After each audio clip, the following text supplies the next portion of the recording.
Ultimately, every single one of you are very safe and secure in your role, and I want you to really hear that, because you really are.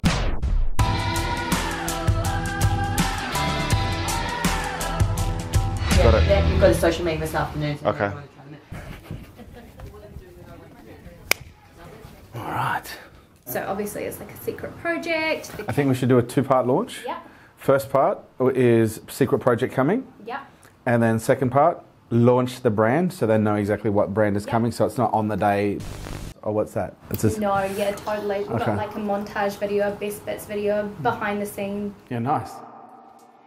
Like I've had a look, like our EBIT has taken a massive hit due to, which is normal because we've hired so many people.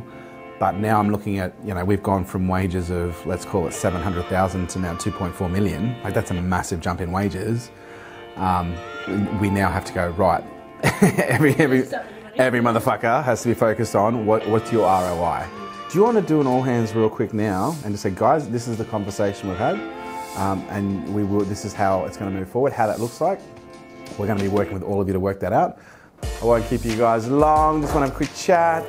Guys, I just wanted to connect with you all really quickly. I know I've been out and about, I've been overseas and we come back and we did a tour. But you know, whether you guys are aware of this or not, like the social media department is now the biggest department in the company. Actually, I wasn't talking about this with you the other day. I was talking about this with someone the other day. Like the social media department is actually bigger than the whole company was, like I think 12 months ago. So look, we've gone through an enormous amount of growth in a very short period of time. But what I don't want to happen is I don't want the company to become top heavy because this is obviously the first time that in this organisation that we've been at the size that we are.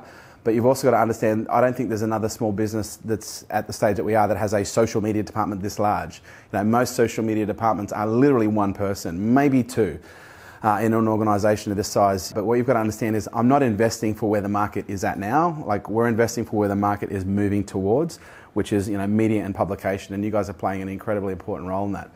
But what I also want to give you guys an insight into, I've just had a great meeting with Lou, had a great meeting with Jess, and we want to start giving you guys more clarity around your roles and the expectations around that. Now, this is by no means I'm not trying to rattle a cage and say, you guys have to fucking get it. You guys are doing amazing, but what I want us to do, because we're so top heavy in social, we've got to start really thinking at an individual level ROI. And what that ROI is going to be consequential ROI. So I don't want you guys thinking, fuck, I'm now a salesperson. No, not at all. We've got to be focusing on what is the return that your role will be focused on that as a natural consequence will produce revenue. Does that make sense? I want you to literally start thinking about what is the ROI of what I do that will, as a natural consequence, produce income. Does that make sense? Please, and again, I want to make, because when I said this to Lou, I said, let's do an all hands right now, let's get everyone. She goes, as long as it's not done in a way where people start to go, is my job on the line? No. The only way your job's on the line is if you just don't express talent at a high level and you do something damaging to the culture. You know, ultimately, every single one of you are very safe and secure in your role. And I want you to really hear that, because you really are. So please understand, every single one of you has been hand selected to do the role that you do, and it's for a reason. We're not trying you out, we're not testing it. You're here, you're in, okay? What we want to do now is we want to become increasingly commercial with all the activities that we're engaging in. Meaning, I want you guys to start thinking commercially. ROI. What is the ROI of my role and my position? I don't care if you're in design, I don't care if you're in film, I want you to start thinking, and I'm going to start listening to Matthias. You go, is it just about producing rants? Or is it about producing videos that get 10 million views? Which is what you have been banging on for a while, right? So this is just a quick chat to plant the seed of thought and start thinking. I want you to start thinking commercially. I want you to start thinking a little bit entrepreneurially and start thinking a little bit like a business person and going, fuck, if I was managing a team like this and I was in this and I was managing someone in this role, how would I be measuring their success? You know, I don't want to be measuring success and purely just because we're just talking about articles based on the amount of articles that you can push out, because any fucking monkey with a typewriter can push out articles. But can we push out articles that are optimized specifically for keywords? You know, anyone can push out, not anyone. It's hard to push out design. Like good design is hard to put. Are we pushing out design that is aligned with the brand and creates an experience that people want to engage with that is optimized for conversion? But I just want us to become increasingly more commercial, because I see this happen all the time, and I've been in this industry for 20 years, and I've seen at least a dozen businesses come, and I've seen a dozen businesses go. In the last 20 years, out of the maybe 15 businesses that have come into this industry that have got to the level that we are, there's only 2 left. This industry is fickle by nature, and it's volatile, but what makes us different is the fact that from the very beginning, I've been productively paranoid. I've never got comfortable with where I'm at. And you can look at that and you can judge me and go, well, fuck, just relax, man. You know, we've done well, you should be comfortable. I'm okay. Don't worry about me. Worry about the commercial viability of this company. Because if we don't stay commercially viable, then we don't exist. And we don't exist as a brand, but we don't exist as a commercial operating entity as well. And if there's one gift that I'd want everyone to receive as a result of being here, is I want you to, if you ever choose to leave, God forbid, on your own journey, 2 things I want, or maybe more. First thing, I want you to have learnt a lot about your role. I wanted you to have an enormous amount of fun. But the third thing, I want you to leave smarter than when you came. Does that make sense? I want you to actually leave this organisation with a level of smarts that goes beyond just knowing how to fucking hold a camera or write an article or go and outreach to influencers or design.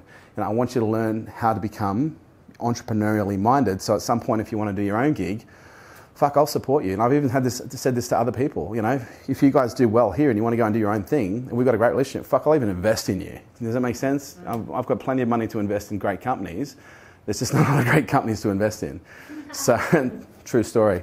And I don't want anyone of you to think that for whatever role you have, that you don't play a role in us achieving your mission. Every single one of you play a role in us achieving your mission. There is no one person that makes this work. It is the collective. I can't, a lot of people think because this is a personality brand, because this is a personality business, that the whole success of this company is dependent on me. Absolutely not. If we look at the success of the business right now, it's as a result of our ability to produce great video. It's a result of our ability to produce great design. It's a result of ability to outreach and sell to people. It's not because I can stand on a fucking podium and rattle off a couple of sentences in a good way that makes people get a bit giddy. There's a lot more to it than just that alone. As we get bigger, the challenges that you see in any organisation as they get bigger, what do you think is the biggest challenge that happens in any organisation as they get bigger? Communication? No. Well, cash flow can be, but it's not our issue. Productivity, because as big companies get bigger, it's a lot easier to hide.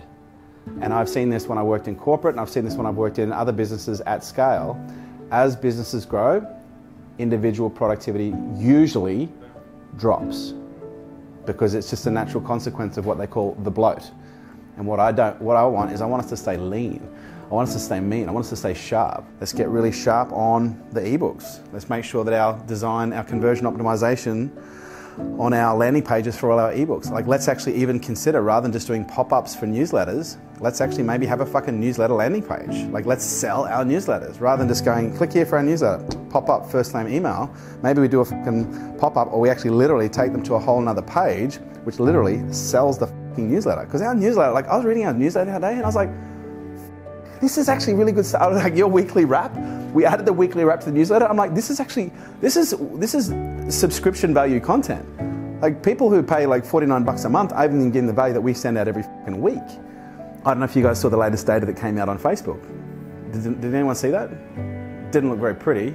Ad clicks are down 20% across the board. They're suffering massively. No, they're not suffering. What they're doing is they're becoming, okay, here's my theory, and it's purely just a theory. The Cambridge Analytica data was a massive scare. Facebook is known for a very long time. They've had click farms operating all over the world. Okay, as a result of Cambridge Analytica, they're now getting their act together. They're making Facebook less addictive. They've just removed 70 million accounts just in the last, I think it was the last month, and they're now coming down very hard on click farms. Now, that's going to create massive pain at a shareholder level, short term. But do you know why they're doing that? Because they don't want to be fucking undone by Congress if they get found out to be doing some shifty shit again. So yes, Facebook is going to be penalised probably in the next 3 to 6 months. But probably in the next 12 months, we're going to see some. And by the way, Facebook ad clicks down 20%. They lost 120 billion in one day, but their fucking revenue's up 42% in the last 3 months.